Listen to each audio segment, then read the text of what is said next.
Hi everybody, my name is Evan Jacobi. I'm a freelance saxophone player and music teacher. I've been lucky enough to be a member of the Greenville Jazz Collective since it was formed. I've been playing with their big band and several of the smaller groups now for about 5-6 years or so. So what I'd like to talk about today is a very important topic in music and in jazz especially, and that is the importance of major scales. There's a lot of information that we can get out of those that will help us be better performers, better soloists, and help us with our thinking process when it comes to forming solos and understanding the music that we're playing.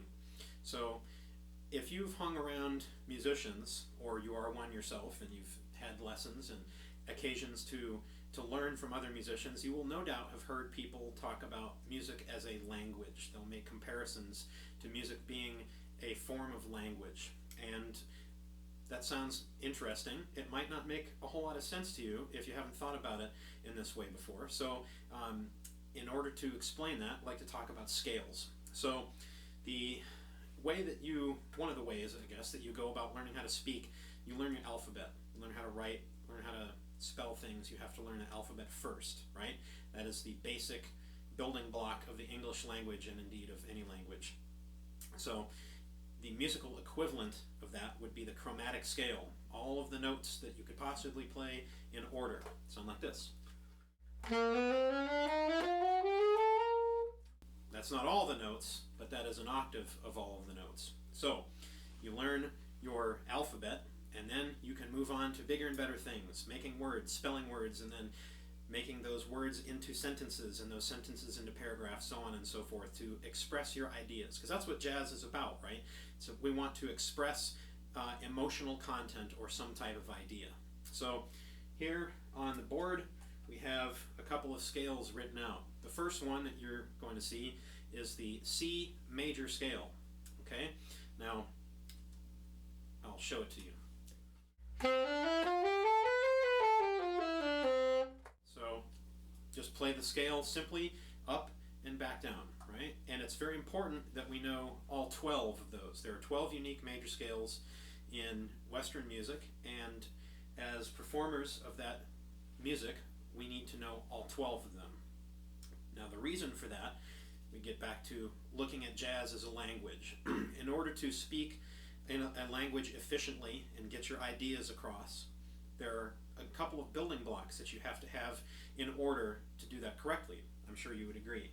So we need to learn all 12 of the unique major scales, and then we can go from there. So what's the best way to learn a major scale? Well, you have to play it a lot, and there are ways that you can play it that can help you learn it better or help you learn it in different ways to be more proficient and fluent in that scale. Okay, so you just heard me play the scale starting on the lower note, going to a higher note, and back down.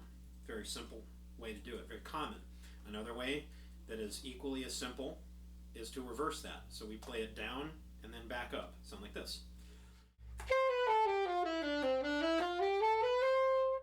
Okay, so it's the same scale, but now we're looking at playing it in a different direction.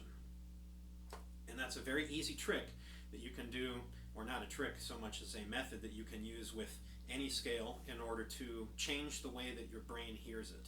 Okay? So why is that important? Well, you learn words in the English language and you learn different ways to use them.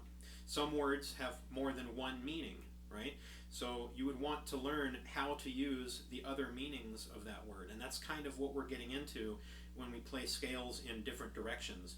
We can also do things like playing the scale in thirds or fourths, which would sound like this. This is in thirds.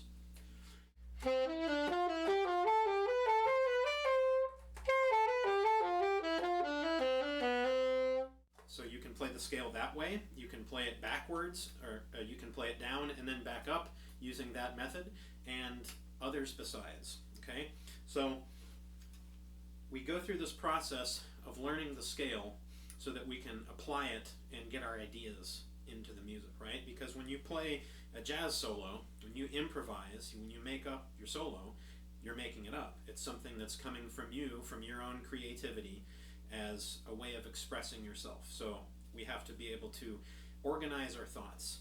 So a point that a friend of mine likes to make when speaking to people that are new to jazz is to ask the question, did you plan out everything that you're going to say today in your conversations? Of course, the answer is likely no.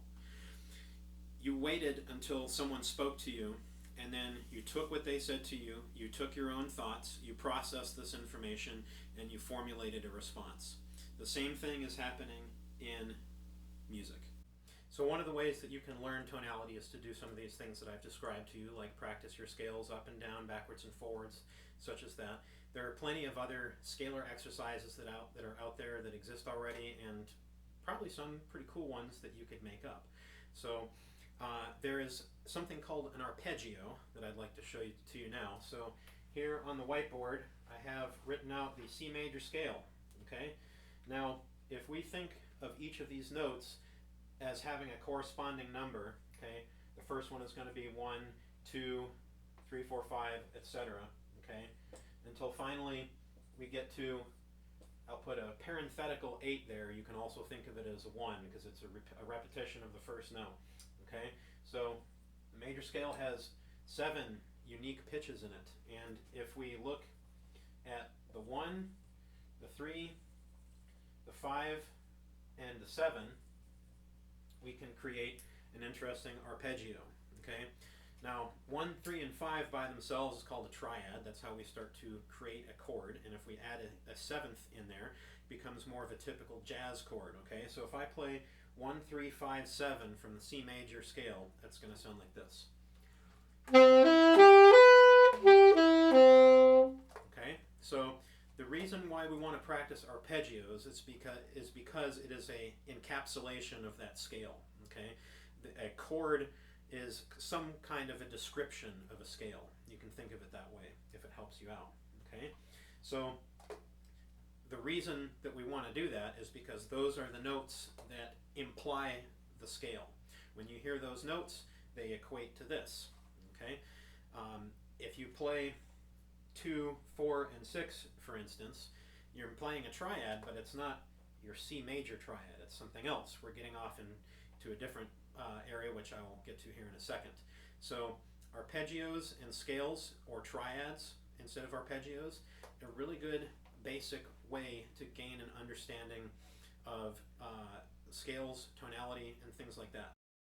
So you can apply these to a song, for instance, the one that I played earlier, All the Things You Are. Okay, you can apply this to any song that you're trying to learn or gain a better understanding of if you already know it. And a way that you can do that is to play the scales that correspond to the chords as you go through the piece, or play the arpeggios that correspond to the chords as you go through the piece. And a really great way to practice this is, as you heard, with a play-along recording. You can go on YouTube, or if you purchase any of the Aebersold books, they have CDs that are just full of play-along tracks. There are various apps out there that you can use for this, but it helps to have something to play with, so you can kind of hear the context of the notes that you're playing, all right? Because of course you're going to be playing with other people, ostensibly. So we want to know how the note that we've chosen to play over a specific scale or chord is going to sound in the context of that scale or chord. So another thing that you can use to help learn your major scales, a very important thing that you should do, as a matter of fact, is to play them across the entire distance of your instrument. So what I mean by that is I have more notes on my instrument than just 1 octave of the C major scale. Okay? The weird part about this is that your instrument might not have enough notes to play 3 perfect octaves of this. You might end on the 3rd note, or you might end on the 7th note. Okay? So in the case of the C major scale, which on the saxophone is the A major scale, okay, my lowest note is the 2nd scale degree of that. So the lowest I can go is a D. The highest that I can go is an A. Okay, so it doesn't sound perfect, but when you do it, when you practice like this, it's going to help you be more fluent across the instrument. So that'll sound something like this.